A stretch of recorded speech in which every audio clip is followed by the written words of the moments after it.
Bien-aimés, je vous salue dans le nom de Jésus-Christ. Que l'Esprit du Seigneur soit sur vous, comme il était sur Jésus, et qu'il vous accompagne, qu'il vous révèle encore la parole de Christ. Donc aujourd'hui, on aborde le cours numéro 34, on est toujours dans les fondements de la foi, et c'est toujours le fondement numéro 5, la résurrection des morts. Alors, le texte de base, qui peut me dire? Hébreux 6 et 1, 3, je vais le relire encore, on devrait le connaître par cœur. C'est pourquoi, laissant les éléments de la parole de Christ, tendons à ce qui est parfait, sans poser de nouveau le fondement du renoncement aux œuvres mortes, de la foi en Dieu, de la doctrine des baptêmes, de l'imposition des mains, de la résurrection des morts et du jugement éternel. C'est ce que nous ferons si Dieu le permet. Voilà, donc le fondement de la foi, aujourd'hui, c'est toujours la résurrection des morts. On avait vu, donc, le cours précédent, c'était qu'est-ce que c'est que la résurrection des morts. On a vu ça. Maintenant, on va passer à la suite. J'avais déjà introduit qu'il y a plusieurs formes de résurrection. Et la première forme de résurrection, c'est... Qui était le premier à ressusciter? Jésus. C'est Jésus. Donc on va aborder maintenant la vie de Jésus et à travers la parole de Dieu, comment et pourquoi il y a eu la résurrection de Jésus. Donc la première forme de résurrection, c'est celle de Jésus ressuscité d'entre les morts. Le premier qui a été ressuscité entre les morts, c'est Jésus. Par la puissance de Dieu. Alors, on va voir un texte de base. Ce passage nous explique que Jésus est encore vivant aujourd'hui. Parce que la résurrection, c'est là que notre foi vient. C'est que Jésus est vivant. Si tu ne crois pas en cela, ta foi est vaine, tu n'es même pas chrétien. Toute la Bible, tout l'évangile est basé sur cela. Est-ce que tu crois que Jésus est vivant? Parce que, est-ce que tu crois même en Jésus? Est-ce que tu as vu Jésus? Tu as vu Jésus que l'on dit de la Bible, tu l'as vu? Non. Mais Jésus a dit, mais vous m'avez vu, mais heureux ceux qui ne m'ont pas vu. Vous voyez? Donc, nous avons cette foi-là, et nous savons que Jésus est venu. D'autres l'ont vu, mais nous on ne l'a pas vu. Donc, on croit. Et eux, ils ont vu sa mort, ils ont vu sa résurrection, et nous n'avons pas vu cela. C'est pour ça que c'est les fondements de ta foi qui sont là. Tu crois en cela, tu es déjà dans la vie éternelle. Alors, texte de base, c'est 1 Corinthiens 15, 1 à 23. C'est la base même du christianisme. C'est la base du christianisme. Ça, ce passage-là, 1 à 23, il est un peu long. Je ne vais pas tout le lire. Mais je vais lire quelques passages. Or, si l'on prêche que Christ est ressuscité des morts, comment quelques-uns parmi vous disent-ils qu'il n'y a point de résurrection des morts? C'est-à-dire qu'il y en a qui croient, mais il y en a qui ne croient pas. Ceux qui ne croient pas, ils ne sont pas dans la vie éternelle. S'il n'y a point de résurrection des morts, Christ non plus n'est pas ressuscité. Et si Christ n'est pas ressuscité, notre prédication est donc vaine et votre foi est vaine aussi. C'est-à-dire que là, on rentre chez soi, on est en train de raconter des histoires qui vont amener nulle part. Mais comme Jésus est ressuscité, sa résurrection nous amène dans la vie éternelle. C'est en ça que tu dois croire. Si tu dis que tu es chrétien, c'est d'abord que tu dois croire que Jésus est mort et qu'il est ressuscité. Tu ne dois pas douter là-dessus. C'est la base de ta foi, c'est la base de l'Église de Dieu que Jésus a mis en place. Ensuite, et si Christ n'est pas ressuscité, votre foi est vaine. Vous êtes encore dans vos péchés. Et par conséquent, aussi ceux qui sont morts en Christ, ils sont perdus. Vous voyez? Donc, ceux qui ont cru en Jésus, mais qui n'ont pas cru en sa résurrection, ça veut dire que... Voilà. C'est pour ça que Jésus a dit, mais... Oh, vous m'appelez, mais moi je ne vous connais pas. Je ne vous connais pas. Oui, Seigneur Jésus, on a fait plein de choses parce qu'on a cru. On a cru en toi. Et on faisait plein de choses. On parlait de toi, etc. Oui, vous n'avez pas cru en ma mort et en ma résurrection. Désolé, je ne vous connais pas. C'est ce que ça veut dire. Tu as beau faire tout ce que tu veux pour servir le Seigneur, mais si tu n'as pas mis ta foi dans la résurrection, bien-aimé, Jésus te dira, quand tu apparaîtras devant lui, au moment du jugement, désolé, je ne te connais pas.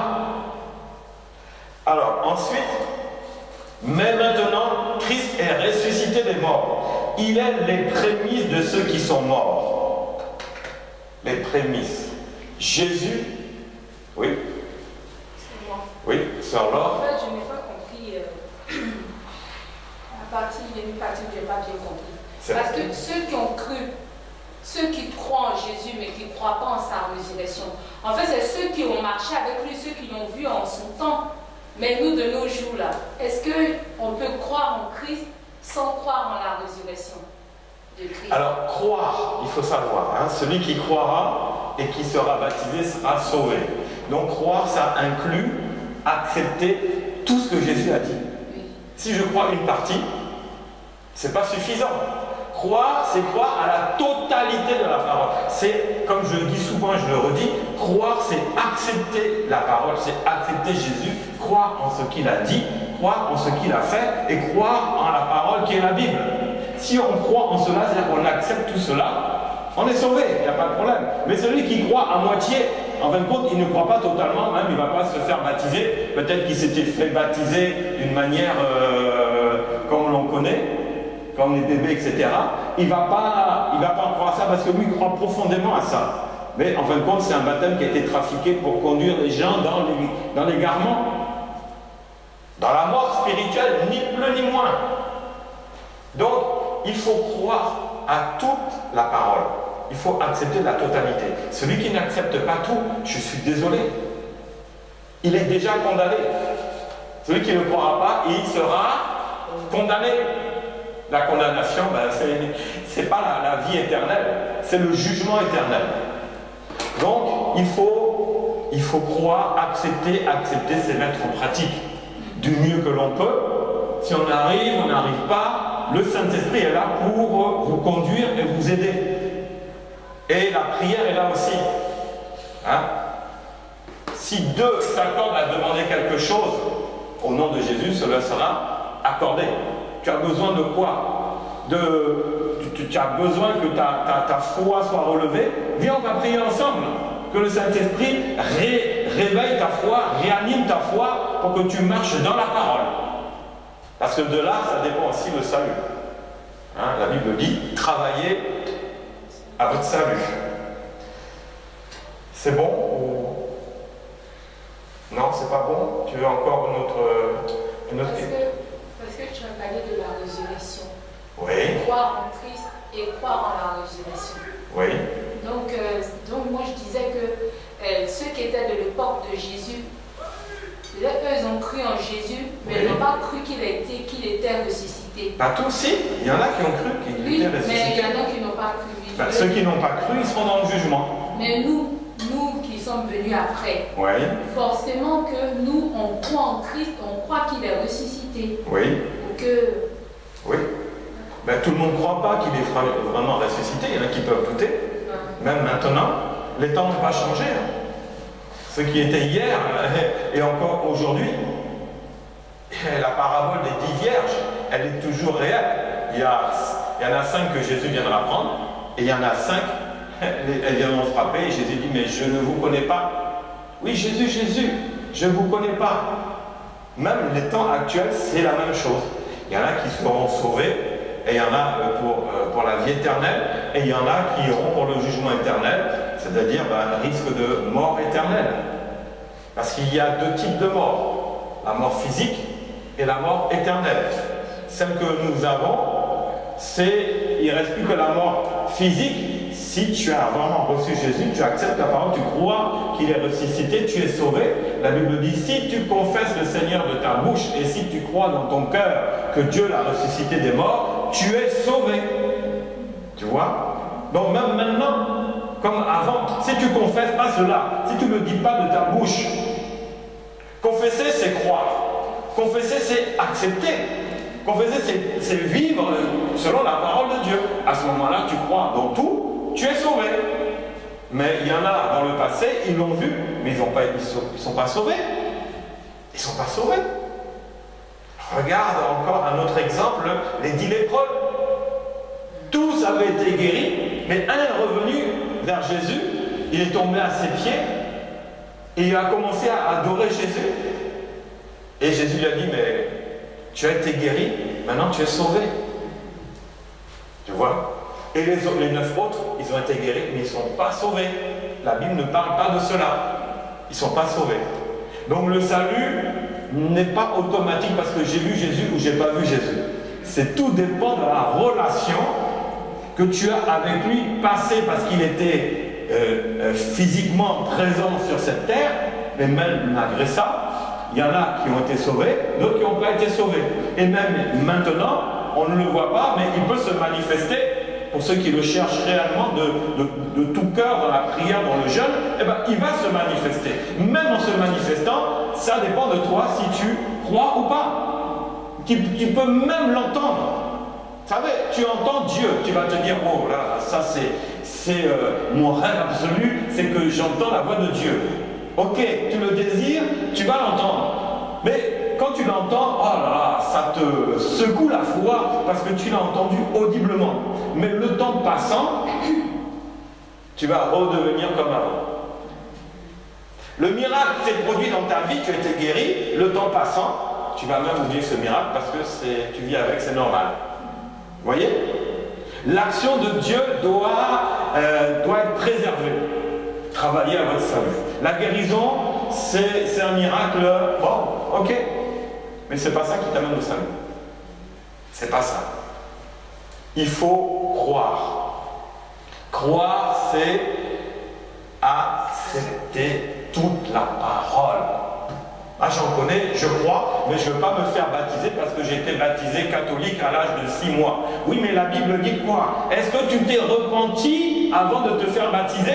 Parce qu'il y a un processus et qui amène au salut, à la vie éternelle, et toi-même tu sais que tu es déjà ressuscité spirituellement. Ah ben non, là, patati patata. Mais oui, mais désolé. Le baptême est précédé par une profonde repentance. Est-ce qu'un enfant de 6 mois, 1 an ou 2 ans peut se repentir? Il ne sait même pas qu'il est en train de pécher. D'ailleurs, il ne pêche pas. Il n'y a pas de conscience, il n'y a rien encore, trop petit. Mais en grandissant, ils gardent ça. Ils sont déjà condamnés. Parce qu'ils ont entendu la parole, mais ils n'ont pas voulu l'accepter parce qu'autre chose, une autre parole a été mise là. Mais pourquoi? Quel est le but? C'est de les amener en enfer, ni plus ni moins. Des chrétiens, beaucoup de chrétiens, en enfer. Beaucoup. Voilà, c'est ça le problème. C'est la base du christianisme qu'il faut prendre, accepter et mettre en pratique, sinon ça ne marchera pas. Alors, la résurrection de Jésus-Christ, elle a déjà été annoncée dans l'Ancien Testament. Donc, le Seigneur avait déjà tout mis en place. Dans Acte 2, 29, il est dit « Hommes frères, qu'il me soit permis de vous dire librement au sujet du patriarche David qu'il est mort et qu'il a été enseveli, et que son sépulcre existe encore aujourd'hui parmi nous. Comme il était prophète et qu'il savait que Dieu lui avait promis avec serment de faire asseoir un de ses descendants sur son trône, c'est la résurrection du Christ qu'il a prévue et annoncée, en disant qu'il ne sera pas abandonné dans le séjour des morts et que sa chair ne verra pas la corruption. C'est ce Jésus que Dieu a ressuscité et nous en sommes tous témoins. » Donc l'Ancien Testament avec David avait déjà annoncé cela, que lui savait très bien qu'il serait enseveli, mais qu'il y allait, d'ailleurs Jésus, comment on l'appelle? Fils de David. Et David, dans ses prières, avait expérimenté ça déjà. C'était la promesse, c'était le plan de Dieu. Vous savez, Dieu avait un plan, on a vu au cours précédent que Dieu avait un plan pour ressusciter les morts. et la résurrection d'abord était spirituelle, ensuite elle devenait charnelle. Ça, on verra après. Alors, on va voir là, ça c'est une introduction, on va voir la résurrection de Jésus lui-même, sa résurrection.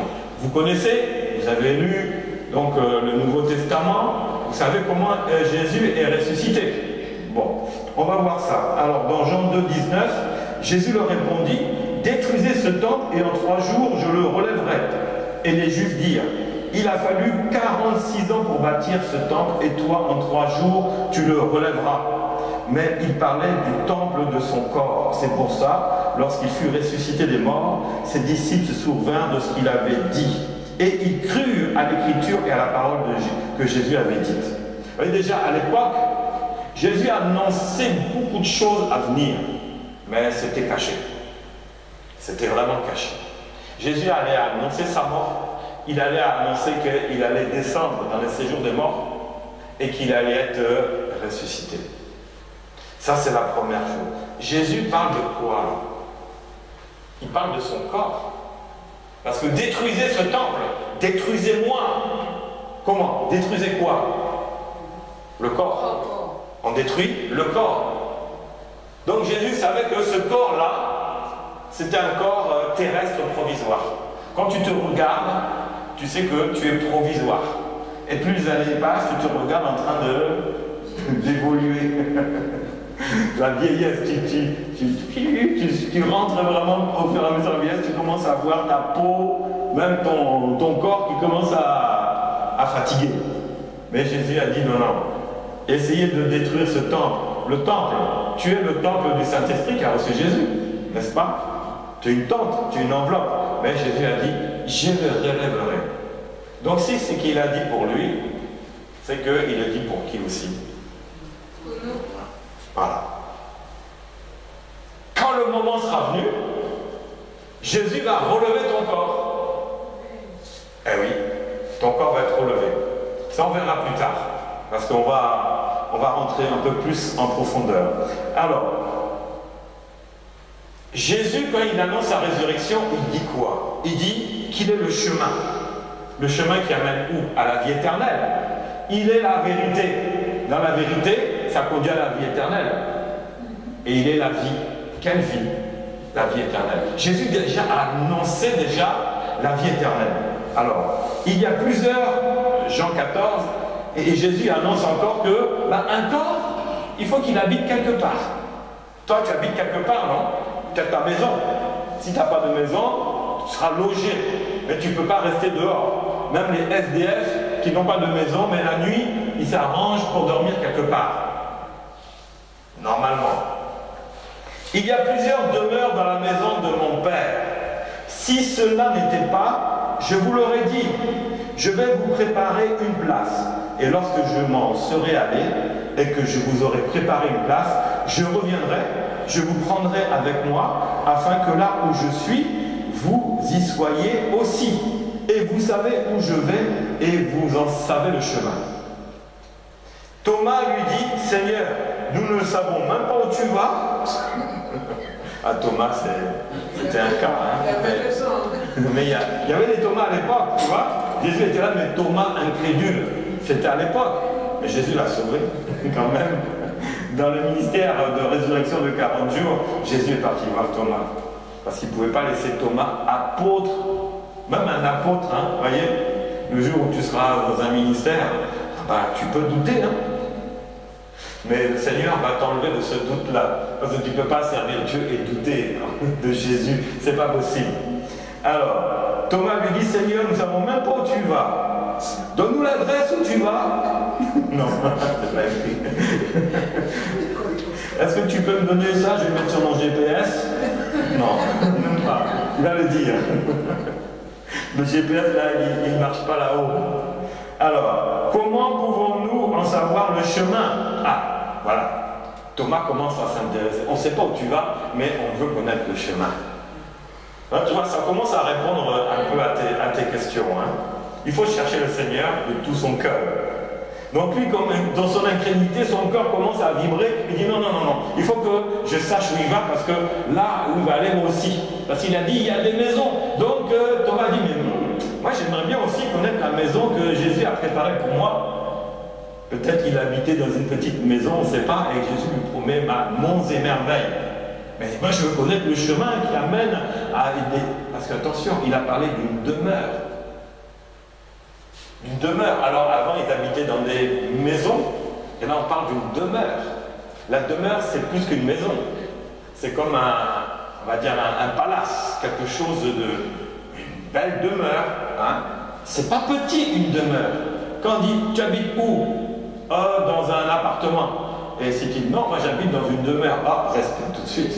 Ah non, la demeure, on sait que c'est des maisons plus grandes, maisons de maître, des maisons vraiment, c'est pas 2 chambres salon, c'est clair et net.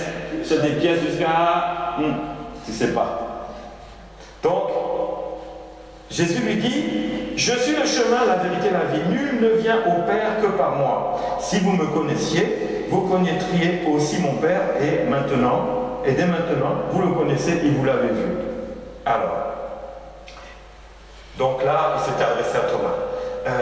Jésus, là, ici, il révèle qu'après la mort, il y a une autre vie. Après la mort. Jésus le dit clairement. Qui pouvait dire ça depuis tout l'Ancien Testament? Qui pouvait annoncer cela? Je suis la vie. Qui? Personne. Et Jésus, lui, il dit que après cette mort-là, je suis la vie. Je suis le chemin, je suis la vérité, et dans tout ça, ça mène à la vie. Cette nouvelle vie est confirmée par sa parole, par les actions, par sa parole qui dit que des maisons seront préparées pour les recevoir. Il dit, je suis la vie, mais je t'ai déjà dit, je vais te préparer ta maison. Je vais te préparer déjà ta demeure. Peut-être que la demeure sera en fonction de notre relation avec le Seigneur. N'est-ce pas? Ta vie aussi peut être en relation avec ton employeur. Quand tu travailles bien, tu as un salaire de base. Et tu commences à bien travailler. Ton employeur, il est content. Il va t'augmenter. Après, il est tellement content que le jour où il y a une place qui se libère, pas en bas mais en haut, il va te faire grimper. N'est-ce pas? Est-ce que tu pourras... tu vivais dans un 2 pièces parce que ton salaire ne pouvait pas le permettre d'avoir plus. Mais ton employeur maintenant commence à t'augmenter. De 1 500 € que tu avais, il te passe tout de suite à 2 000. Après, il te donne un poste à responsabilité. Tout de suite, tu passes à 2 500, 3 000, 4 000. De 1 500, tu arrives à 4 500. Donc, ton salaire est multiplié par 3. Et qu'est-ce que tu vas te dire? Je vais changer de maison, d'appartement. Je peux me permettre avec ça, je vais prendre un pavillon ou une demeure. Mais c'est clair que ça change. Notre relation avec Jésus, c'est la même chose. C'est la même chose. Je me souviens un songe que j'avais fait. Ça, c'était extraordinaire. Quelqu'un était venu me chercher en voiture. Et je monte à la place du passager, il me conduit, et voici qu'on arrive dans un endroit que des demeures.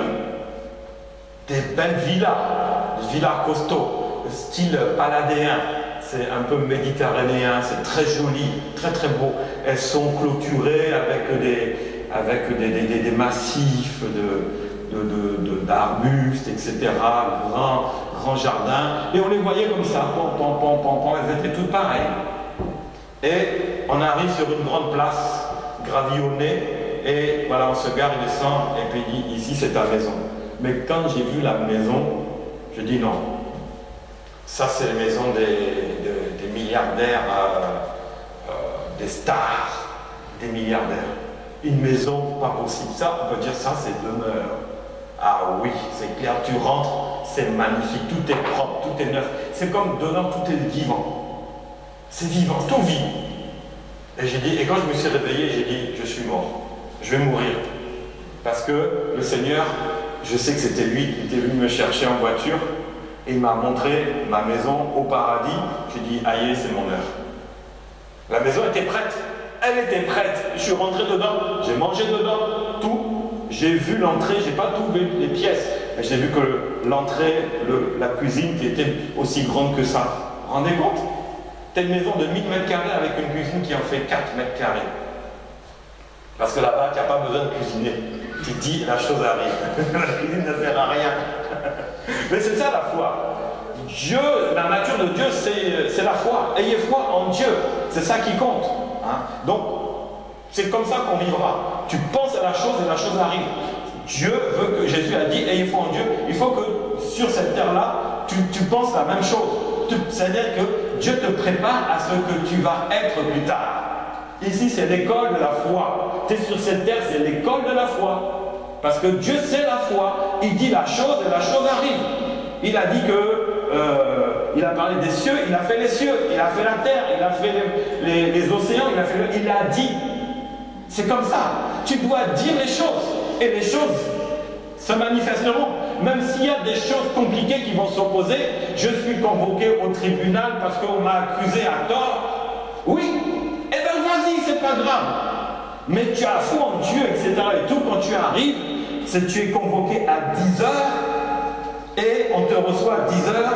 Quel est votre nom? Ah, je m'appelle Monsieur Noël. Il charge dans ses dossiers. Je dis, mais non, j'ai pas de dossier pour vous. Mais pourtant, c'est vous qui m'avez convoqué. Il regarde sur son ordinateur, pas de trace. Il dit, votre dossier, je ne l'ai pas. Donc, allez voir au bureau supérieur pour voir où est votre dossier. Il va dire, mais non, débrouille-toi, hein. Je ne suis pas ton employé, moi. Moi, je rentre, s'il n'y a pas de dossier, je rentre chez moi tranquille. Et l'accusation, c'était devenu zéro parce que le dossier a été perdu. Parce que tu n'étais pas en tort. On peut t'accuser à tort. Mais si tu mets ta foi en Dieu, tu as prié, Seigneur, tu es dans la prière et tu vas quand même avec la trouille. Parce que c'est tribunal de grande instance, c'est là-bas où il y a le jugement. À quelle sauce on va te manger? Donc il y a un peu la trouille. Mais tu dis non, je vais y aller quand même, j'ai la foi, j'ai prié après tout, j'ai beaucoup prié pour ça, je vais aller. C'est comme ça que Dieu veut que nous marchions. Quelle que soit ta demande dans un tribunal ou une préfecture, va comme ça. Et tu verras comment Dieu va faire. Ça, c'était une parenthèse. Hein.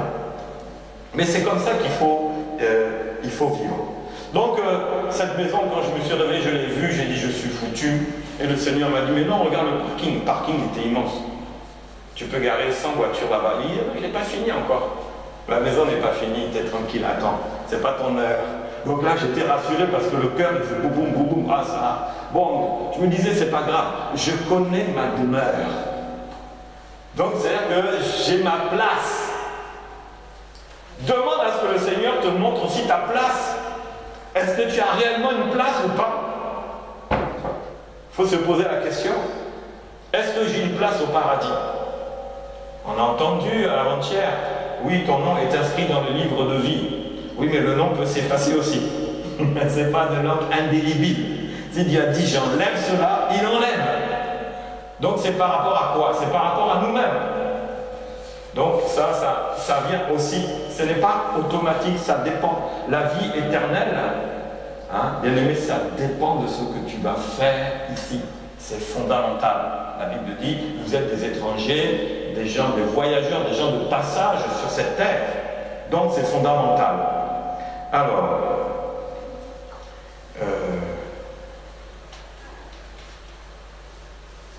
où est-ce qu'on en était? Donc, voilà, on avait parlé des maisons.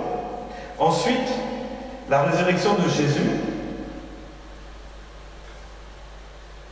Eh bien, en fin de compte, c'est la vie d'après ne sera pas de ce monde. Il y en a beaucoup qui croient qui ont des théologies bizarres, qui disent que bon, Jésus va revenir à la fin, il va nettoyer tout ça, et la terre sera une nouvelle terre, on habitera sur cette terre. C'est faux, archi faux. Faux, archi faux. Parce que la vie que nous allons vivre après ne sera pas dans ce monde-là. Et on va voir pourquoi. Jésus explique déjà que la résurrection, ça ne se passera pas ici. Il faut le savoir. Alors, Matthieu 24, 35 dit, le ciel et la terre passeront, mais mes paroles ne passeront point. Et Jésus a dit, le ciel et la terre, ça va passer. Vous savez qu'il y a 3 cieux. Le premier, c'est le nôtre. Le deuxième, c'est là où il y a les esprits mauvais. Et le troisième, c'est le royaume des cieux. Donc ce ciel-là et la terre vont passer. Mais ma parole ne passera pas. Je suis le chemin, la vérité, la vie. Ça ne passera pas. Donc, ta vie future, c'est pas ici. Parce qu'il a dit, le ciel que tu vois et la terre où tu vis, ça va finir. Et ceux qui pensent le contraire, eh ben, qui me prouvent et qui m'expliquent que ce passage-là n'a pas de sens. Non, c'est Jésus lui-même qui le dit. Et Jean 18, Jésus dit encore, dans Jean 36, « Mon royaume n'est pas de ce monde. » Il n'est pas de ce monde. Donc, si mon royaume était de ce monde, mes serviteurs auraient combattu pour moi. Ça, c'est Jésus qui avait été interrogé avant qu'il soit crucifié. Il parle avec Pilate. Et il dit, mais il paraît que tu es un roi. Il dit, non, moi, et là, il explique, mon royaume n'est pas d'ici. Parce que si c'était le cas, mes serviteurs, c'est-à-dire que les anges même, auraient combattu pour Jésus afin que je ne sois pas livré aux Juifs. Mais maintenant, mon royaume n'est pas ici-bas. C'est-à-dire que la résurrection ne sera pas ici-bas. Donc ça veut dire aussi que le séjour des morts n'est pas ici-bas. On dit, ouais, on va faire un grand trou, c'est l'enfer, en bas. Parce qu'en bas, on sait qu'il y a la lave, il y a le feu. On dit, non, bien aimé, c'est pas ça. C'est pas ici que ça va se passer. Ce que tu vois, tu ne le verras plus. Amen. La résurrection des morts et le jugement éternel, et même le séjour des morts, et même le lieu de repos, le sein d'Abraham qu'on appelle le lieu de repos provisoire, en attendant la résurrection, quand Jésus viendra, tous ressusciteront en même temps. On a vu les uns pour la vie éternelle, les autres pour le jugement éternel, c'est-à-dire la mort éternelle. C'est ça. Mais ça se passera où? Bien aimé, c'est pas ici. Marche spirituellement. Ceux qui pensent ça, ils n'ont rien compris. C'est des religieux, ils sont totalement charnels, ils discutent de tout et ils se trompent eux-mêmes et ils se font tromper. Et du coup, la vie éternelle, c'est un peu compliqué pour eux. Même cela. Parce que si on dit c'est ici ce qui se passe, ta parole est fausse. Ce n'est pas la vérité. On doit marcher dans la vérité, toute la vérité, et comme on dit au tribunal, rien que la vérité. C'est tout. Mais à ce moment-là, ça marche. On ne te fait pas jurer au tribunal? Ah bon, tu y es allé? Non, mais tu as vu, tu as entendu. Ils te prennent te font même aux États-Unis, tu sors la Bible. Est-ce que vous allez quoi? Jurer sur la Bible? Oh, mais dans la Bible, il dit tu ne jureras point. Mais ils sont diaboliques. Vous voyez, c'est ça les religieux. Ils connaissent même pas ce qu'il y a dedans, ou même ils connaissent, mais c'est pour aller contre la parole de Dieu, carrément. Parce qu'il a dit, tu ne jureras point sur mon nom. Vous voyez? Et on te fait jurer sur la Bible. Après, ben, tu peux mentir, hein, vas-y. Hein. Tu es déjà dans le mensonge, tu es déjà dans l'erreur qui t'amène. Mais ça, c'est des choses humaines. Donc, bien aimé, pendant sa vie terrestre, Jésus explique ce qui va arriver après la mort. Il annonce. Vous voyez, quand Jésus parlait, il menait ses paroles par des preuves. Il amenait la preuve de ce qu'il disait pour qu'on croie. Voici que la parole va être confirmée par la venue de Jésus dans un nouveau corps. C'est-à-dire que là, il est mort. Il a passé 3 jours dans le tombeau. Et il va être ressuscité. Et il va vivre dans un ministère terrestre de 40 jours. Où on va le voir. Donc, dans un nouveau corps. N'est-ce pas? Mais est-ce que le corps aura changé? Ben non, parce qu'on le reconnaît. Donc, on reconnaît ce corps nouveau. Et ce corps va se manifester pendant 40 jours. Ils le verront. Alors, Jésus ainsi apporte la preuve qu'il est le même après avoir été crucifié. Parce que tous ceux qui marchaient avec lui l'ont reconnu. Par quoi? Oui, des trous carrément dans sa main. Quand on m'a mis son doigt là, il a passé et dit ah oui, je crois que c'est toi maintenant. Vous voyez? Pourtant Jésus était mort, ressuscité, mais il avait le même corps. Le même corps. C'est pareil pour toi. Tu es en Jésus, tu vas mourir poussière. Mais quand tu vas être ressuscité, ton corps sera le même. La différence, il sera parfait. Il sera parfait. Si tu es, je sais pas moi, tu avais l'habitude de tousser, tu ne tousseras plus. Si tu te sens fatigué le soir, Saint-Joseph, parce que tu as travaillé, tu as jobé fort, tu as la fatigue, il n'y aura pas la fatigue. Mais il n'y aura pas aussi la mécanique là, peut-être tranquille. Tu vois, bien aimé, c'est ça. Ton corps là, il a bossé jusqu'à laisser ses voitures pour courir au cours biblique. Il a tellement travaillé que là, il y a sa lutte. Le corps là, il est limité, n'est-ce pas? Mais il ne sera plus limité. Tu n'as plus besoin de bosser. Terminé. Donc on sera toujours impeccable. Tu dis la chose, tu n'as pas besoin de réparer des voitures pour avoir ton salaire. Hein? La nourriture, tu l'as dit et la chose arrive. Tu es bien nourri. Il n'y aura pas de pesticides dans la nourriture. Il n'y aura pas les OGM. Il n'y aura pas tout ce qu'on mange là actuellement. On dit non, oh là là, il n'y aura pas les cancers, c'est fini. Les nourritures que tu manges actuellement, c'est bon. Il faut manger pour avoir la santé, pour donner des vitamines. Mais maintenant, dans la nourriture, il y a aussi tout un tas c'est du poison, ni plus ni moins. Des pesticides, des produits chimiques que tu es en train de manger comme ça. Mais ça sera fini. Ça sera terminé. Alors, cette nouvelle vie va manifester la vie intemporelle et aussi la vie omniprésente de Jésus.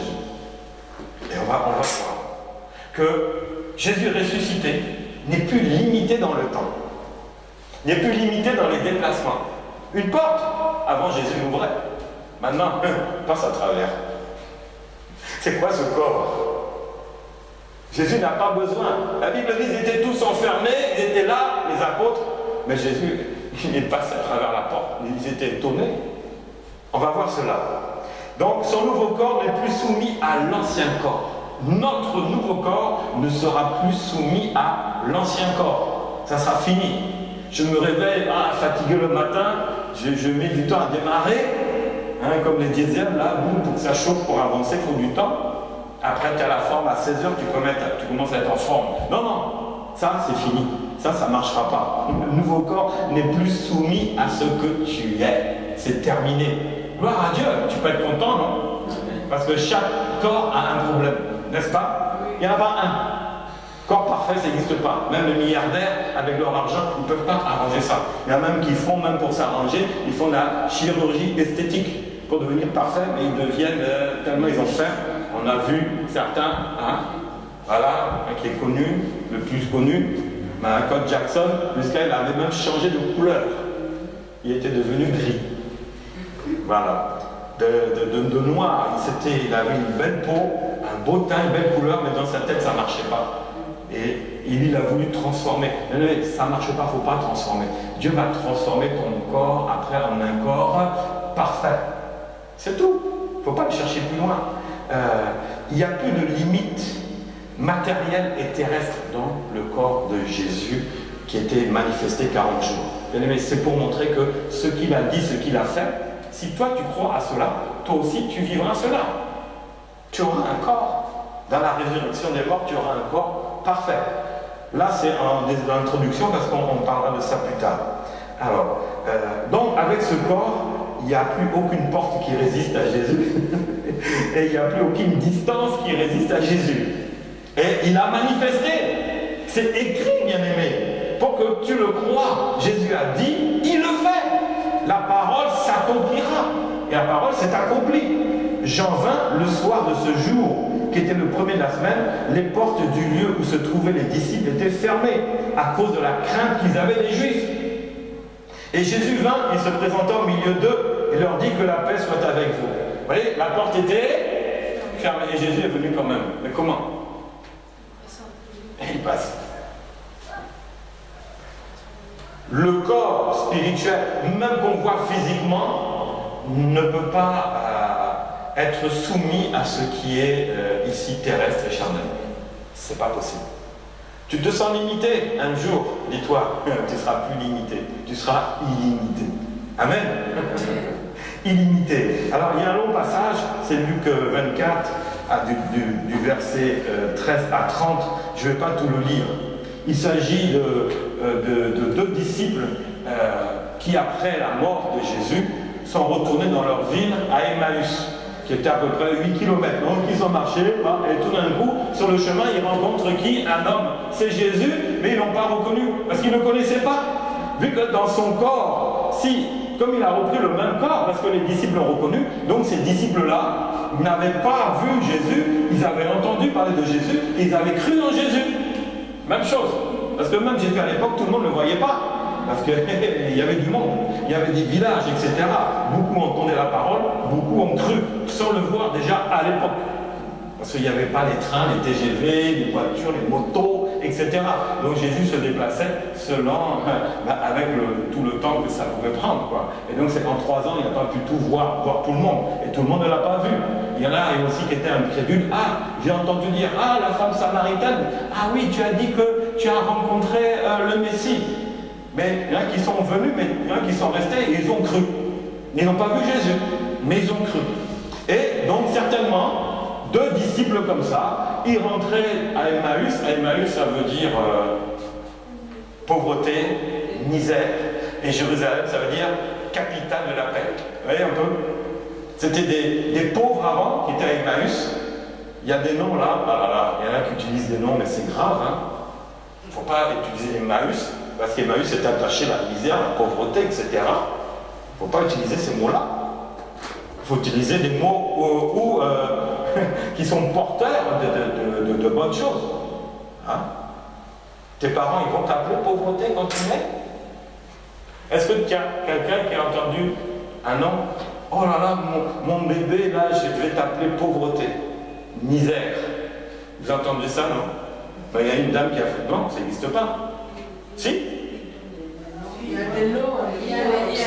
Jabez, c'est dans la Bible. Homme de douleur, de souffrance. Mais il a souffert toute sa vie, jusqu'à il a rencontré le Seigneur. Il a demandé au Seigneur, change mon nom, change ma vie. Et il a été changé. Donc il y a des noms, ne te mets pas dessous. N'accepte pas, même si dans la vie, refuse au nom de Jésus. Toi tu rebaptises si tu veux la chose. Donc, ils marchaient avec Jésus, qu'ils n'ont pas vu. Et puis à un moment, Jésus parlait. Ils se sont assis, ils sont mangés. Et la Bible dit, après avoir mangé, Jésus prit le pain, il le partagea, il rendit grâce. Alors, et il leur donna aux 2. Alors leurs yeux s'ouvrirent. Et ils le reconnurent. Par rapport à quoi? Par rapport à la parole. Ils reconnurent, ah ça, cette parole-là, c'est Jésus, c'est le Christ qui est là. Mais il disparut de devant eux. Paf! Vous voyez le corps spirituel, il est là, il n'est plus là. Paf, ça disparaît. C'est-à-dire que Jésus avec ce corps-là avait une puissance qui n'avait pas été rentrée dans un corps humain. C'est là qu'on dit, oh, fils de Dieu. Ben oui, mais dans le 40 jours, là, c'était plus fils de Dieu. Là, c'était des choses. Il n'était plus limité par un corps physique. Et là, sa puissance pouvait se manifester. Hier, je te parle et là, paf, tu ne me vois plus. Ah non, ça, c'est bizarre. On n'a jamais vu ça. On n'a jamais entendu ça. Pour ça, il faut considérer Jésus est Dieu. Amen. Parce qu'il n'y a que Dieu qui peut faire ça. Alors, maintenant, on va voir. Donc là, Jésus a annoncé la résurrection. Il a manifesté la résurrection. Et il s'est manifesté dans la résurrection. Donc, bien aimé, crois à cela. Parce que Jésus peut venir encore se manifester devant toi. Tu crois à cela? Eh oui. Parce que son corps, il est intemporel. Son corps, il est omniprésent. On connaît les 3 caractéristiques de Dieu. Omniscience, omnipotence et omniprésence. Tu l'appelles, il est là. Moi, je me souviens, un jour, on était en culte du dimanche, la louange était merveilleuse, ça nous fait rentrer dans l'adoration. Dans l'adoration, l'onction d'adoration était descendue, et vraiment, les gens étaient touchés, vraiment touchés. Il y en a, et moi, j'étais tellement touché que je ne pouvais même plus me contenir.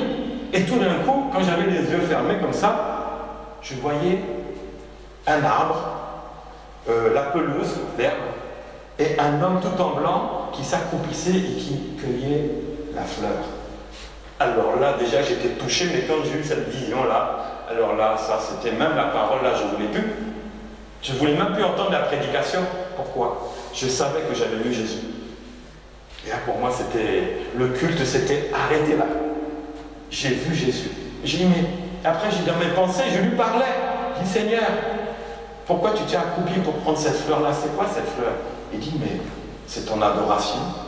Je l'ai acceptée, je la prends. Il dit, ouais, c'est pour ça que tu me vois. Alléluia! C'était puissant. Je ne sais même plus ce qui a été prêché ce jour-là. Alors là, j'étais au ciel, quoi. Bien aimé, dans l'adoration, c'est là que tu t'approches du Seigneur. Et la Bible dit, le Seigneur s'approchera de toi, selon ton adoration. Si elle est vraiment sincère, forte, il faut qu'il y ait l'atmosphère spirituelle dans l'église aussi. Parce que quand il y a l'opposition, elle s'oppose à ce que tu vois Jésus. Beaucoup d'églises ne voient pas Jésus parce qu'il y a l'opposition dans la salle même. Pourquoi? Parce qu'il y en a qui vont faire tout pour que tu t'empêches de voir Jésus même. Et tu ne le verras pas. Et Jésus a dit, là où 2 ou 3 sont assemblés en mon nom, je suis au milieu d'eux. Dans l'adoration, on était assemblés. On ne faisait qu'un cœur et qu'une âme. Et j'ai vu Jésus. Je n'ai pas vu son visage. Un homme en blanc, grand, avec une tunique. Ah, c'était beau à voir. C'est gravé comme si c'était il y a 8 ans. C'est comme si c'était maintenant. C'est vraiment, quand Jésus vient, c'est gravé à tout jamais. Et j'ai vu son corps. Mais c'était la tunique qui recouvrait son corps. Mais je l'ai vu. Je l'ai vu. Donc là, Jésus explique qu'est-ce que c'est que ça, la résurrection. Il est la résurrection des morts. Si tu crois, toi-même aussi, tu passeras par ce chemin-là et tu seras avec le Seigneur. Alors, on va voir l'importance on va finir par ça, l'importance de la résurrection, donc de Jésus-Christ. Elle fait partie des fondements de la foi chrétienne. Hein? Il faut que tu crois à cela. C'est la base de ta foi, c'est la base de la vie chrétienne. C'est ce que Jésus s'est attaché à démontrer et à expliquer. Il a insisté pour ça parce qu'il est venu pour nous réconcilier et pour qu'on soit plus qu'un avec Dieu. Donc il s'est beaucoup attaché à cela. Et croire en la résurrection de Jésus, bien aimé, c'est croire en la tienne aussi. Tu crois en la résurrection de Jésus? Crois en la tienne. Oui, je te le dis déjà, là maintenant, crois en la tienne. Si du moins nous marchions en nouveauté de vie et selon la parole de Jésus. Voilà là où beaucoup vont s'arrêter. Il y a la condition. Il y a la condition. Seigneur, ta volonté, mais pas la mienne. Mais Jésus te dit la même chose. Non, pas ta volonté, mais la mienne. Si tu fais la volonté, ma volonté, alors là, il n'y a pas de problème, ça marchera. Ce que Jésus a accompli, ça sera accompli dans ta vie. Et dès à présent, ça n'attend pas. Dès à présent. Parce qu'on avait vu, on était rentré dans les 3 formes. La deuxième forme qu'on va aborder la semaine prochaine, ça sera que la mort spirituelle se transforme en une vie spirituelle. La vie spirituelle, elle commence maintenant. La vie spirituelle, c'est pour maintenant. Tu reçois Jésus, ta vie éternelle est spirituelle. D'abord, maintenant, tu es déjà ressuscité, mais spirituellement. Tu vois, ça c'est fondamental. Et c'est là qu'on voit qui est réellement né de nouveau et qui ne l'est pas. Ça se voit. Vous les verrez aux fruits qu'il porte. Celui qui marche en nouveauté de vie, qui est né de nouveau, ça se voit. Celui qui est en Christ, il est une nouvelle créature. Les choses anciennes sont passées. Voici, toute chose devient nouvelle. Nouvelle vie. Ça, on va le voir. On reste pour l'instant dans l'importance de la résurrection de Jésus. Alors, Jésus a annoncé cela dans sa parole, Romains 19, qu'il faut confesser, il faut croire, il faut accepter. Si tu confesses de ta bouche, on l'a dit tout à l'heure, hein, le Seigneur Jésus-Christ, et tu crois dans ton cœur que Dieu l'a ressuscité, et toi tu es sauvé en même temps que tu es ressuscité. Crois à la résurrection, tu es ressuscité. Vous voyez, bien aimé. Donc il faut croire, on a dit, quand je crois, j'accepte. Tu dois accepter la parole. Donc quand tu confesses, tu crois et tu acceptes la parole. Tu es sauvé. Mais peut-être que tu ne l'as pas dit. Peut-être est-ce que tu as confessé Jésus publiquement déjà. Si ce n'est pas le cas, viens me voir. Je sais parmi vous, je suis sûr. Mais les nouveaux, je vous pose la question. Oui? Non? Oui? Non? On en parlera. Parce que c'est important. C'est la base de la vie éternelle, la base du salut. C'est important, c'est fondamental. Ensuite, la puissance de la mort, elle est vaincue. L'importance de la résurrection, c'est parce qu'elle a vaincu la mort. Jésus a vaincu la mort. Alors, Hébreux 2,14 dit, « Ainsi donc, puisque les enfants participent au sang et à la chair, Jésus a également participé lui-même afin que par la mort, il rende impuissant celui qui avait la puissance de la mort. » Donc Jésus, en croyant en Jésus, la mort est rendue impuissante déjà dans ta vie. Sache-la, la mort n'a pas d'effet sur toi. C'est fini. C'est-à-dire le diable. Ah oui, la mort c'est le diable. Donc le diable n'a plus d'influence, n'a plus d'action dans ta vie. Bon, il rôde, c'est vrai, il tourne autour. Ça, on le sait tous les jours. Mais il n'est plus là. La mort n'a plus le pouvoir. Le diable n'a plus le pouvoir sur toi. Sache que, si tu doutes de ça, sache que c'est Jésus qui a tout pouvoir sur toi. Ce n'est plus Satan. C'est fini. Ainsi, il délivre tous ceux qui, par crainte de la mort, étaient toute leur vie retenus dans la servitude. On a peur de mourir. On est retenu dans la mort. Beaucoup ont peur de mourir. Ils préparent même la succession pour leurs enfants. Vous voyez, ça va très loin. Ils vont économiser toute leur vie pour penser à la succession. C'est la peur de la mort, ça. Eh oui. Car assurément, ce n'est pas à des anges qu'il vient en aide, mais c'est à toi, à la postérité d'Abraham. Jésus est venu pas en aide aux anges. Les anges sont éternels, eux-mêmes. Mais ils sont venus à toi, qui est la postérité d'Abraham. Encore, l'importance de la résurrection, Jésus, là, il révèle sa souveraineté. Que Jésus est souverain. Que ce n'est pas qu'un fils de Dieu qui viendra sous un nom Michael à la fin. Ça, c'est n'importe quoi. Encore des théories là, bidons, débiles, qui n'ont pas de sens. Parce que la Bible dit dans Romains 1, déclaré fils de Dieu avec puissance selon l'esprit de sainteté par sa résurrection d'entre les morts, Jésus-Christ notre Seigneur. Par lui nous avons reçu la grâce et l'apostolat pour amener en son nom à l'obéissance de la foi tous les païens, parmi lesquels vous êtes aussi, vous qui avez été appelés par Jésus-Christ. Donc Jésus révèle sa puissance, son autorité. L'importance de la résurrection, c'est qu'il montre que Jésus est Dieu. Sur cette terre, là, il a dû aller doucement, doucement. Mais là, maintenant les gens ont compris. Qui était cet homme-là? Un prophète? Fils de David? Élie? Représentation d'Élie? Non, non, non. C'était pas ça. C'était pas ça. Et là, Jésus a révélé sa souveraineté pendant et après sa résurrection. Alors, aussi, l'important de la résurrection, c'est que, on a un peu parlé, frère Joseph, c'est un cœur fatigué, un corps qui est fatigué, qui est humilié. Tu n'es pas humilié, hein? Non, juste un peu, voilà. Et ça devient un corps de gloire. Ça devient un corps de gloire. Tu te regardes et dis non. Si je marche avec Jésus jusqu'à la fin, mon corps, ce sera un corps de gloire. Pas besoin de faire des maquillages. Non. Tu vas briller. Les hommes aussi, pas besoin de mettre des pommades. Tu vas briller. Rien naturel. C'est la gloire de Dieu. Alors Philippiens 3, 20 dit, mais nous sommes citoyens des cieux, d'où nous attendons aussi comme sauveur le Seigneur Jésus-Christ, qui transforme le corps de notre humiliation en le rendant semblable au corps de gloire, par le pouvoir qu'il a d'assujettir toutes choses. Jésus a le pouvoir sur tout. Amen. L'importance de la résurrection. Jésus a le pouvoir sur ta vie. Tu lui donnes ta vie, comme lui, il a donné sa vie, il aura pouvoir. Demande. Demande. Déjà, dès à présent, demande. Plus tu crois, plus ta foi grandit, plus tu vas recevoir.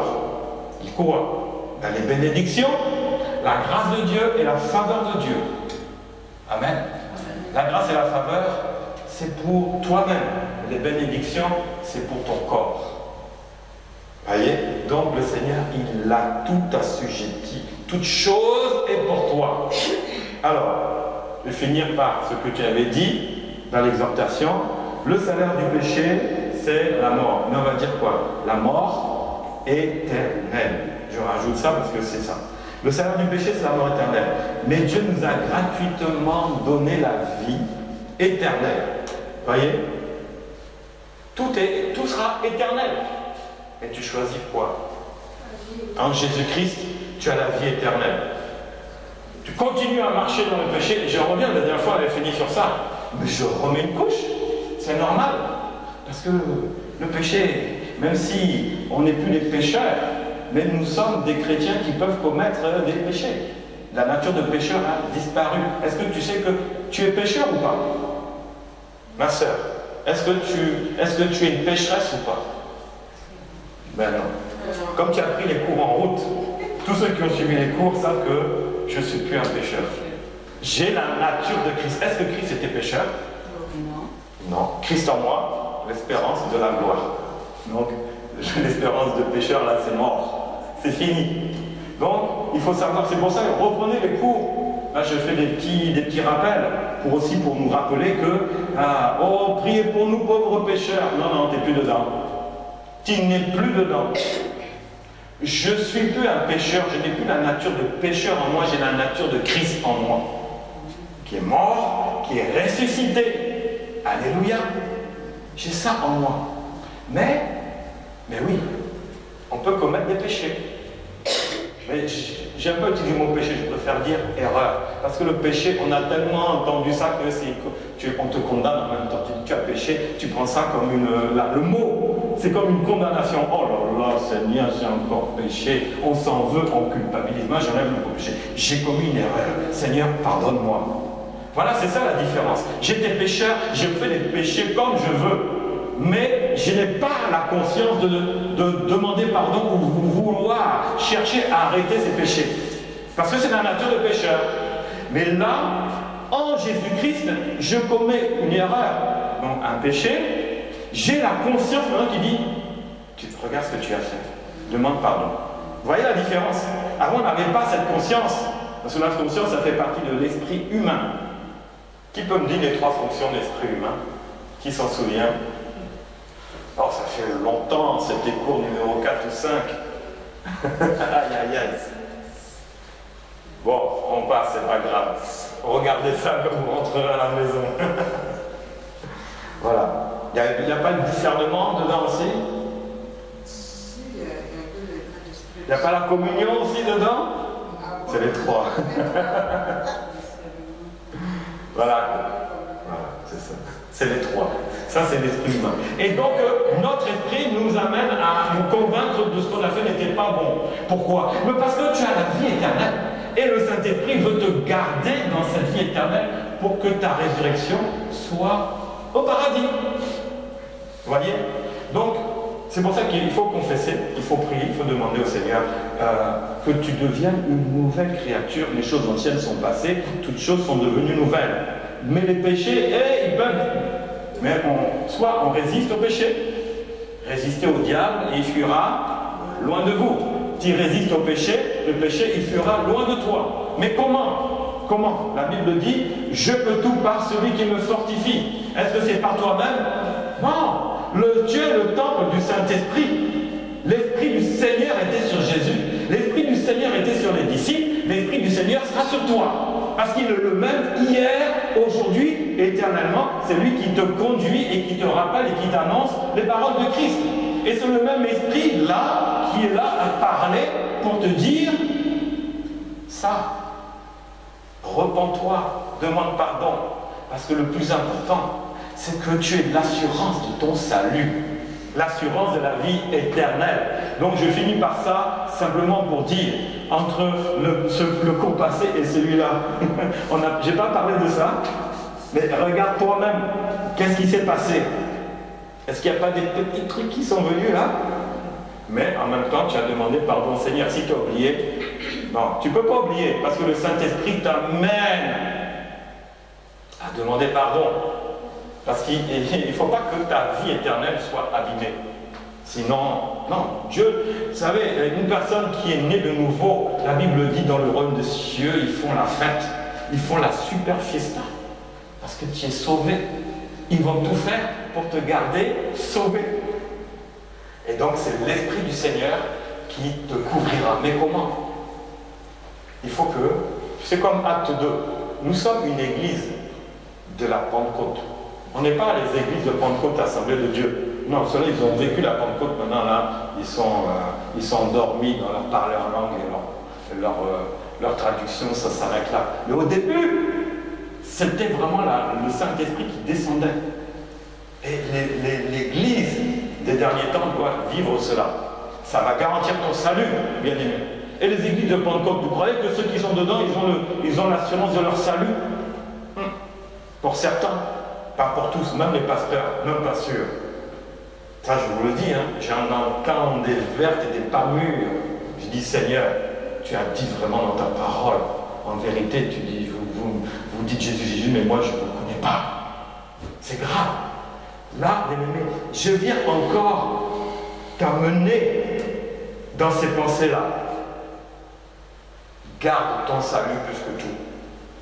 Ne te fâche pas, t'as entendu bien dimanche dernier, ne marche pas avec n'importe qui. Celui, il va en enfer, il va aller mourir. Il va chercher à t'amener aussi en enfer. Non, mais toi, tu n'es pas de ce monde-là. Vous voyez? Donc, vraiment, demande au Saint-Esprit de te conduire, de te garder. Voilà. Est-ce que vous avez des questions à poser sur la résurrection de Jésus? Est-ce que c'est clair? En Jésus, il n'y avait point de péché. Jésus veut nous amener à ça. Parce que la vie, la résurrection passe, c'est une des conditions. N'oubliez jamais ça.